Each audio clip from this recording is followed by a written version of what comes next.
Hello, welcome to another Warhammer 40k tactics video, but it's not an Imperial Guard tactics video. This is a Militarum Tempestus tactics video. And I've decided to do a mini-series. I'm doing a lot of these sort of mini-series at the moment, but they're all sort of underneath my umbrella of Imperium tactics, Imperial Guard tactics videos. The reason I decided to do this is because I feel like there's not a lot of Imperial Guard tactics out there, but I tell you what, there is no Militarum Tempestus tactics out there. I'm not going to say Militarum Tempestus anymore, it's a fucking mouthful. Stormtrooper tactics. Tempestus Scions, Stormtroopers, anything like that. There's no Stormtrooper tactics out there. I did a quick search on YouTube and found about 4 battle reports ever with them included, and as a standalone army, and I trawled through the internet, found a few blogs, but generally not a lot of advice on these little guys, and I think that's a real shame, because it's so cool that Stormtroopers have their own codex, and it's not a bad one either. So I decided that I would hopefully spread the word and maybe provide some tactics for people that normally just use them as a little allied force. This is like a mini-series that I'm going to be doing, running alongside my regular guard uploads. So today I will be reviewing the Hellrain Brigade formation, which is from the Start Collecting Militarum Tempestus box set.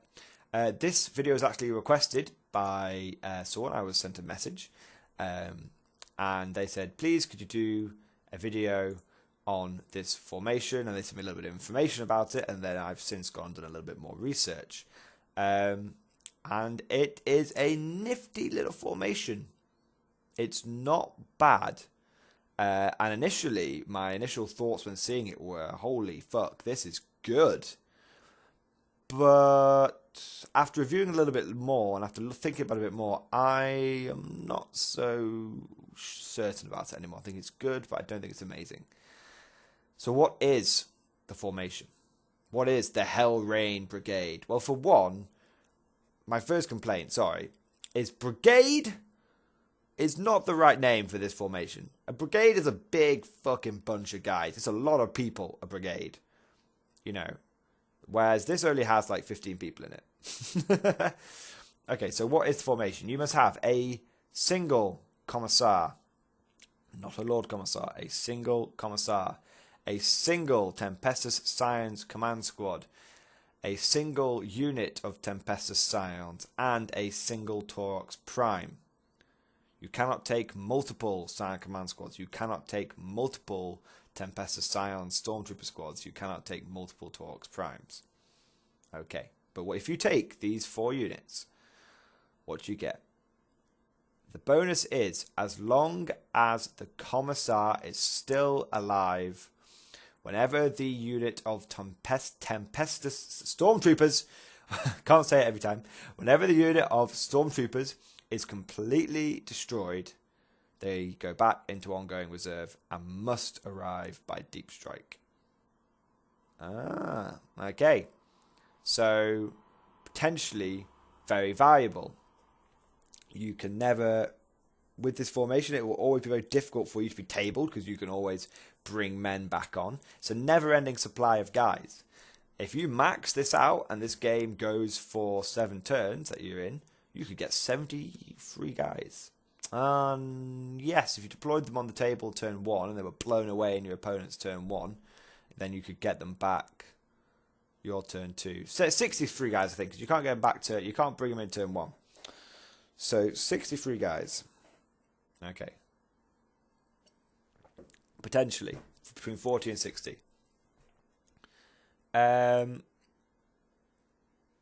So that's really good. I mean, it means every turn, you've got to roll for your reserves, so it's not guaranteed, but every turn you can suicide melter a tank. Every turn, if you get the reserve roll, notice how I keep saying that, you can plasmacide something, bring in 2 plasma guns and a plasma pistol. So that's good. It means that at the end of the game, when you're on turn 4 and turn 5, when your reserves come in automatically, that you can guarantee yourself line breaker. You can guarantee yourself to contest an objective. Because don't forget, stormtroopers have moved through cover. So if they land in cover, there's no risk of them all breaking their legs. They just drop into cover, no problems. So it's good. It gives you flexibility.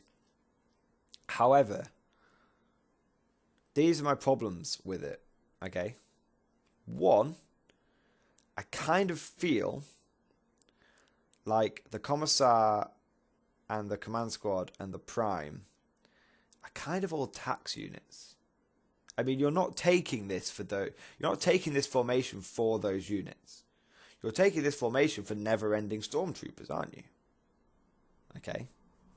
So I feel like they're kind of tax units. I feel that's a lot of tax to pay to have 10 never-ending guys. Which, don't forget, the stormtroopers aren't space marines. They are guardsmen with 1 extra armor save. They're not even guardsmen. They're veterans with a 4-up save. That's all they are. They're not that good, stormtroopers. Not as on their own. Just one squad, you know. I mean, and realistically, you're going to want to get the most bang for your buck, so you're going to take 10 of them. So, you know, it's just what I'm saying. It's a lot of tax. It feels like it, but none of those units are particularly bad. At least they're units that you can still use. The Tempestus Scions Command Squad is fantastic. Torx Prime, you know how much I love that. And the Commissar isn't that bad. You know, he's a Commissar at the end of the day. He's not really going to let you down. So that's my first quibble, is that it kind of feels like the other units are the tax units. My second quibble is, if the Commissar dies, you lose the whole point of the formation. So what I'm saying is, if a 1 wound, toughness 3, 5+ armor save model dies, which isn't very tough at all, you lose the whole point of the formation. That's not good. You know, that's not ideal, shall we say. So number 1 feels like a tax. Number 2, it's very easy for your opponent to stop you from getting your bonuses. Number 3, they go into ongoing reserves, so you've got to roll to get them in. This, you know, if they get destroyed on turn 1, you've got to wait until turn 2. If you're going second and your opponent gets turn 1 and he blows them away, you then have to go the whole of your turn 1 without them, and then on turn 2 you get to roll to see if they come in, and they may not come in, which means if you're taking this formation, or multiples of this formation, which is what I'm going to cover later, then you need to start investing in more tax things, which are, you know, re-rolling your reserves, like a comms relay, giving yourself +1 to reserves by either taking a flyer or taking a Master of the Fleet if you're allied with Guard. You know, so to make this formation work 100% perfectos, you've kind of got to spend a lot of money to get your 1 unit of free Scions, you know.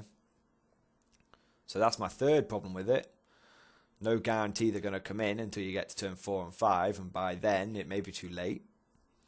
And my fourth problem with it is, well, I hope you're not playing kill point missions, because,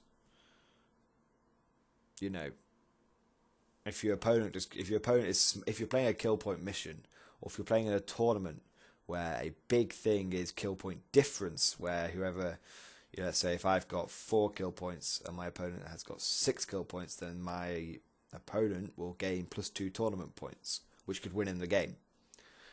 You know, it's a problem playing Guard a lot of the time. It's why we have to blob up at tournaments, but it's even more a problem if every turn we're giving them a kill point thanks to a free unit of Tempestus Scions. So that's my number 4 problem with it. And number 5 is kind of related to that. Is if you're not playing a kill point mission and you drop in with your melter and you melter something, what's stopping your opponent from just ignoring them? He just drives away, just walks away, flies away, jetbikes away. gets in a fucking rhino and just fucks off. Completely invalidates your formation. This formation is only good if you're being killed. And unlike back in the day when we had send in the next wave, where you could send in conscript waves, conscript waves were cool, sending in 80 to 100 guys every turn, send in the next wave. This isn't as useful. You know? If your opponent chooses, Scions are really short-ranged. At most, if they're rocking plasma guns, you're going to get 2 plasma shots at 24 inches range. Most of the time, you'll drop it in melter. If you scatter badly, you're useless. Your opponent could just ignore you. Or let's say you scatter badly and, your opponent he's careful. He kills you down to let's say you've taken 10-man squad, he just kills you down to 3. 3 basic guys. And he just ignores you because all they're doing is going to take a few pot shots at him. And then at the end of the game, he just goes and just gets rid of them. So that's my problem with the formation. But how would I run it? How would I run this formation? Well, it's very simple. I would take my Commissar and I would put him. I would pay if I can't even give him carapace armor, can you? No, my Commissar would stay with no upgrades. Okay, my Tempestus Scions command squad I would use as a regular Tempestus Scions command squad. They make no difference to the formation, one way or another. I would either use them in that format and give them 4 melter guns and maybe a plasma pistol and drop them down, or I would give them 4 plasma guns and a plasma pistol and drop them down and use them as a suicide unit, because they could order themselves to have twin linked or preferred enemy or something like that. Or I would give them 4 hotshot volley guns, put the Commissar in the squad, and then put the squad in the Torx Prime, and then give the Torx Prime some long range Dakka, Punchy Prime or Dakka Prime, whichever is preferred. And I would sit that, I give the Torx Prime some camo netting, and I would sit that bunker, which it's a bunker, in a bit of cover, hotshot volley gunning the ever-living pants of anything that comes near me, and that way for your opponent to get rid of your Rain, your brigade of Scions, he has got to first blow through your cover save Taurox. Hopefully it'll be on a 3-up cover save. Night fighting, possibly 2-up cover save. So it'll be on a 3 or 4-up cover save. Then once he's blown through the Taurox, he has to murderize 5 guys. So your Commissar goes from being a 1 wound guy to a 5-6 wound guy. And then if you don't want to take all the hotshot volley guns on the unit, you just get rid of 1, because the Torx Prime's only got 2 fire points, so you might only ever get the advantage of 2 anyway. Drop 1 of them for a medic and have a feel no pain. So your Commissar is now in a metal box. He's got 5 ablative wounds. He's not going to run anywhere, and he's got feel no pain. Don't forget, the leader of the Tempestus Scions command squad actually has 2 wounds instead of 1. So he would be rocking basically 7 wounds, 1 for his own, 6 for the squad. So that's how I would use the Commissar and the Tempestus Scions command squad and the Torx Prime. If I was suiciding my Tempestus Scions command squad, I would consider just having the Commissar in the Torx Prime. And just, the Commissar is going in the Prime, one way or another. It's only what you do with the Scion command squad is what changes things. And how would I run the unit of Tempestus Scions? Well, honestly, it's very simple. You either take 2 melter guns and a plasma pistol, or 2 plasma guns and a plasma pistol. But you're going to want to max it out either way. You're still going to want to take 10 guys. Maybe if you want to go monsters creature hunting, a lot of the time monsters creatures only have a 3-up save. I would probably, in that way, thinking this through out loud, I'd probably take 2 plasma guns and a plasma pistol and just go monsters creature hunting. Because that way, at least your hotshot las guns are still able to chip in and do a wound here and there.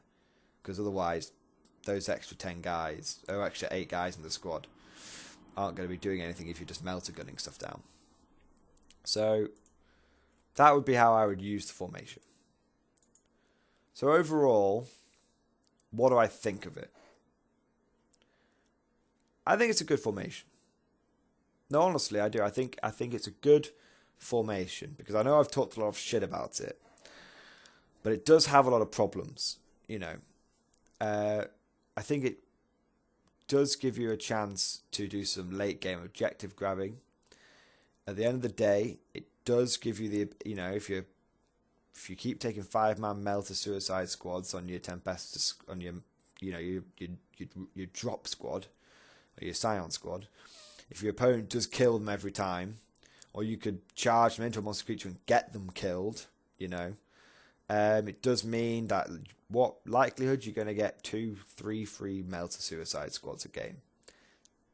That's actually really good. So for all its flaws, it has one fundamental good thing, which is you are going to drop down every turn and piss your opponent off. And because if you, and I guess I said before, if they misdrop, they're kind of useless. It's sort of the thing of, if they misdrop and die, unlike if they weren't never ending, that would be a massive blow to your strategy. But if they misdrop and die in the Hell's Rain Brigade, then you just go, oh well, fuck it, try again next turn. You know? So, yeah. I think it's a good formation. I think it's got potential, but I don't think it's balls to the wall amazing. I think it's got too many flaws. If I was to take it, I guess another kind of problem with it, actually, sorry, one more issue I've got with it very quickly is a lot of tournaments are only 2 sources to try and limit Death Stars. You know, maximum, most tournaments I go to these days are 2 to 3 sources. Which means if you're using one of your sources to take this formation, it's not a very big formation. So, however, if I was collecting Tempestus Scions anyway, and I normally took a CAD, and if you're taking pure Scions and you're already taking a Commissar and a Scion command squad and a Prime and a Stormtrooper squad, just take those units out of your CAD and just take them as this. That's how I would use it. That's where I think it shines, because then it's not a tax. It was already units you were going to take. Okay, so to conclude, I think the Hellrain Brigade is a decent formation, but it has some glaring flaws. I think taken alongside a Imperial Guard force, I don't think it adds enough. I think a lone Torx Prime isn't going to help you. A lone Scion Command Squad isn't going to help you. I think that's when those units become a tax. However, if you are taking a pure Militarum Tempestus army, and I think you're already taking most of these units. I think the only part of the formation then that is definitely a tax is the Commissar. Then I think it's good, because you've not wasted any points. There's no tax. You're already going to take the units involved in this formation. So it would work really well, because you could use it to take at a cheap cost, because the other formations for the Scions aren't cheap. It allows you cheap access to a 3rd Scion Command Squad, and we all know that those Scion Command Squads are the gold of the Scion Codex. They're awesome. We all know that if we could only take Scion Command Squads, we all would only take Scion Command Squads. So I think taken as basically a part of a CAD, just taken separately for the bonus rule, I think that's where this formation shines. So my advice is, Imperial Guard players, don't recommend it. Militarum Tempestus pure players, do recommend it. Competitive for you guys. I hope you guys enjoyed this video. Please leave some feedback, and if you guys have got any other requests for videos, let me know, and I'll see what I can do about making them. All right, thank you for watching.